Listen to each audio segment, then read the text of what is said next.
여러분, 안녕하세요. 재미코리아 한국어 교실입니다.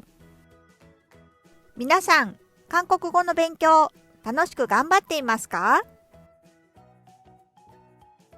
今回は、辞書に載っていない韓国語をご紹介いたします。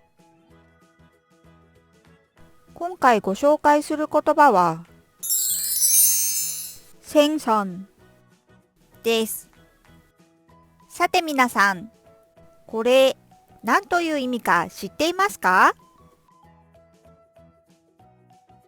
誕生日、생일、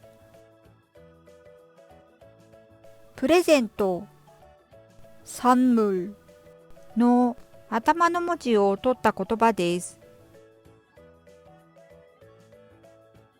例えば、こんな風に使います。다음 주 민주 생일인데 생선 샀어요?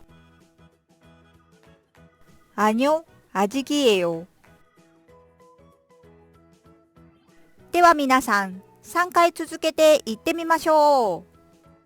생선、생선、생선。皆さんもたくさん使ってみてくださいね。最後にいいねとチャンネル登録を잘 부탁드립니다。